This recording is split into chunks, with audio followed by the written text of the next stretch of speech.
My first question is going to be to you, Zafar Masud sir. So welcome. I think all of you know that he is the president of Bank of Punjab.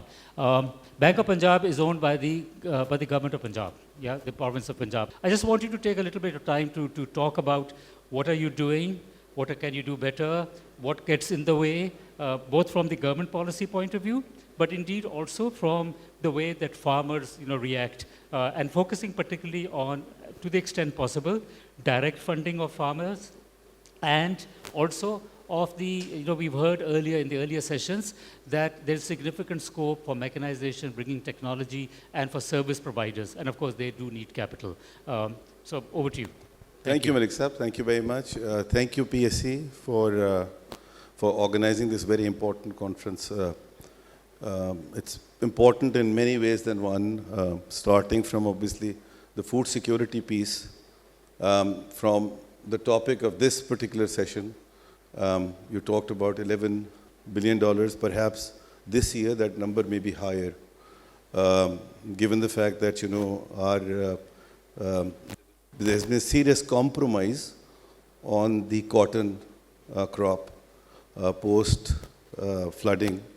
Plus, if I were to narrow down the current account deficit or trade deficit for the food itself, that would be even larger this time round, because the rice product, which is the only one that we export, has also kind of compromised. So having said that, it's a very important session, but more importantly, to realize what agriculture brings to the table as far as this country is concerned. We are, Malik Sahab, a victim of our own narrative, by the way. Narrative that has been built over a period of time. And that it's about time that we reverse that narrative and put things in context.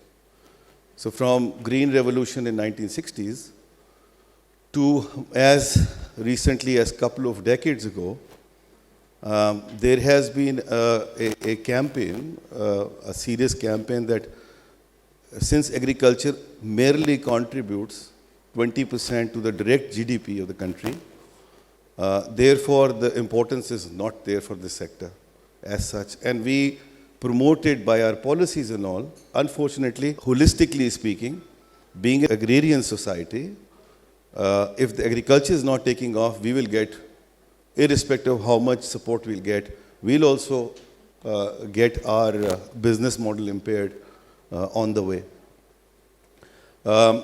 So we did a research lately in Bank of Punjab, and we came to this conclusion that the contribution of agriculture using backward and forward linkages that ADB has developed, the contribution is 46.4%. And that correlates well with the employment share of agriculture in the total workforce that we have. And that shows the importance of this sector overall. But unfortunately, for a host of reasons, and I'll touch upon those reasons as well, we as banks are not playing our due role. Some reasons are structural in nature, and the others perhaps related to the fact that we are not perhaps geared up or trained or have the necessary expertise to be in this specialized sector or contribute as much as we could.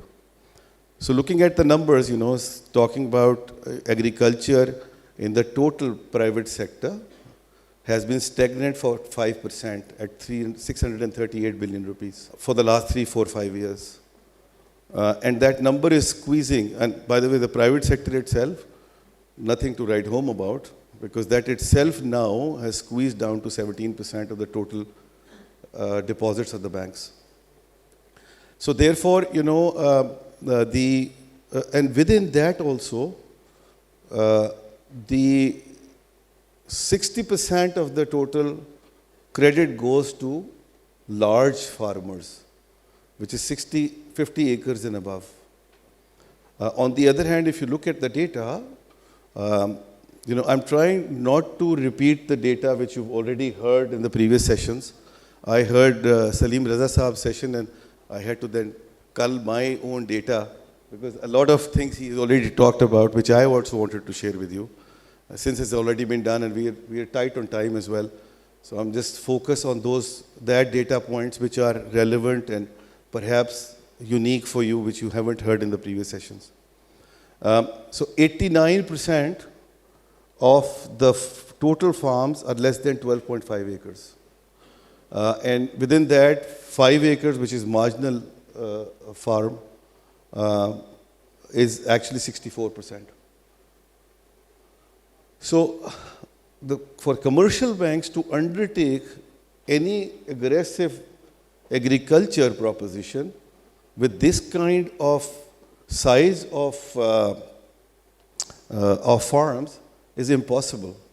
Their cost doesn't allow it. They don't have the right mindset to deal with these kind of small farmers. And these are the ones, that's why your entire agriculture sector, as far as the financing is concerned, is getting a beating. So the starting point should be, and Salim Saab talked about it in the morning, that, interestingly enough, China and India has even smaller farm sizes, but what is making the difference and lacking in Pakistan are the cooperatives. And this cooperative business is something which actually, interestingly enough, is part and parcel of our society as well.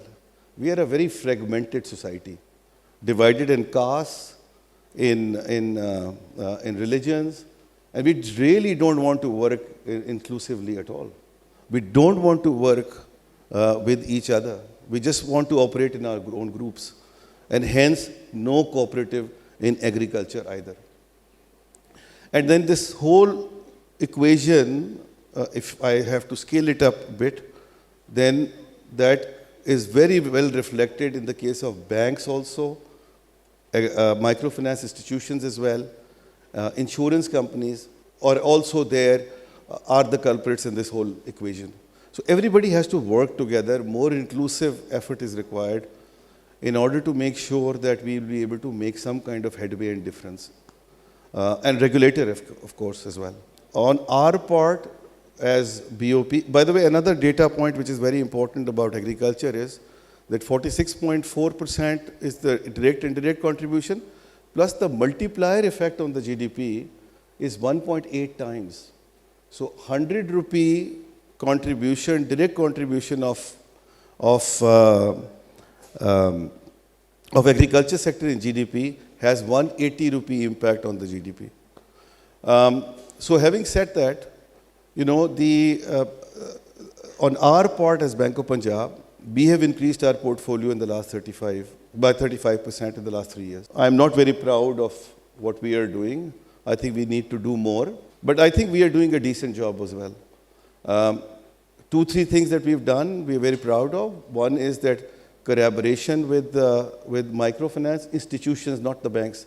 Banks will have similar constraints as well, but microfinance institutions have helped us in getting to these farmers closer, extending the credit in a more robust manner, and going another step on doing the hand-holding to get rid of this middleman as well. The second one is the electronic warehouse receipt. We have one of the largest shareholders. And then area, yield, index insurance. Straightforward terms, it's corporate. I know Amin is laughing. It's a mouthful. When we were suggesting the name for this product, I was opposing it. It was too mouthful, too complex. It's crop yield insurance, essentially. Again, a path-breaking product. And we were partners with HBL, TPL, Pula and Score in that. I think that other banks have to take a lead also, and as a group we have to go together with the other players as well to make a difference here. एक तो ये जो इन्होंने फौजी वाली बात की है, this is an harbinger of bringing in foreign direct investment from outside. So there is a discussion going on behind the scenes between by the way वो आर्मी नहीं है, वो फौजी ग्रुप है, वो भी corporate group है जिस तरह नासिर भाई कह रहे हैं. So that the 4G group is already in talks with a couple of GCC countries to bring in that foreign investment This is the starting point for it. They want to see whether this whole system would work or not. So great move there. और वो बिल्कुल सही कह रहे हैं, मैं सुबह से देख रहा हूँ वो उसको टोटली लोगों ने मिसकंस्ट्रू किया हुआ है. दूसरी जो एक गुजारिश थी वो ये थी कि जिस तरह नासिर साहब फरमा रहे थे कि टेक्नोलॉजी का इस्तेमाल and along with that the access to funding. हमने एक एनालिसिस ये किया है कि जो प्रोडक्टिविटी का फ़र्क है बिटवीन दोज फार्म्स जिनके पास टेक्नोलॉजी की एक्सेस है और उनके पास एक्सेस टू कैपिटल है, उनकी प्रोडक्टिविटी 40% ज़्यादा है than those farms which don't have this. Aquaculture is also a big opportunity. And just to share the number with you, $450 million की एक भी हमारी export है. The potential is $2 billion. Bank of Punjab has done a report on it. I'm happy to share that report. हमारी website पे भी होगी on blue economy. उसमें हमने इसको सबको aspects को capture करने की कोशिश की है. तो जो हमारा टॉपिक था, मेरा ख्याल है कि ये भी बड़ा इंपॉर्टेंट एलिमेंट. दूसरा मैं ज़रा थोड़ा सा माजरत के साथ एक गुजारिश करना चाहूँगा. नासिर भाई ने कहा कि कोऑपरेटिव फार्मिंग का टाइम चला गया. I very respectfully disagree, because corporate farming भी नहीं हो सकती अगर कोऑपरेटिव फार्मिंग नहीं हो सकती, बिकॉज हमारी होल्डिंग इतनी छोटी है कि, और वो हमारा सोसाइटल इशू है, माइंडसेट इशू है. हम किसी के साथ मिलकर काम ही नहीं करना चाहते. ये महीन को जो है इनकी प्रोडक्ट में ये अकेली काम ही नहीं कर सकती. She has to work with the others. आज खर के कितनी एफर्ट करनी पड़ती है इनको. ना बैंक्स टाइम देते हैं, वैसे ही हम तो हमें तो अफीम लगी हुई है गवर्नमेंट की सिक्योरिटीज़ की, तो हमें तो कोई है ही नहीं इंसेंटिव. लेकिन आप it's a very difficult thing to do. और वहाँ जो रोल प्ले कर रहा है, हम बेशक आज फौजी को क्रिटिसाइज़ कर रहे हैं, बात यह है कि इस मुल्क में जो भी हाई रिस्क बिजनेस है, बाय द वे दुनिया का ट्रेंड भी यही है. हमने अभी ये महीने बड़ी अच्छी कॉन्फ्रेंस करवाई थी on agriculture. Public sector takes the lead and फौजी for all practical purposes is semi-public sector. The dilemma of Pakistan is, and I agree with Zubair साहब, हमारा corporate sector जो है वो इतना progressive नहीं है जितना उसको progressive होना चाहिए to take risk. 500-600 million dollar की liquidity पे आप बैठे हुए हैं, but you are not willing to take that risk. फौजी took that risk and we should give the credit to them. Template बन गई है, others should also follow.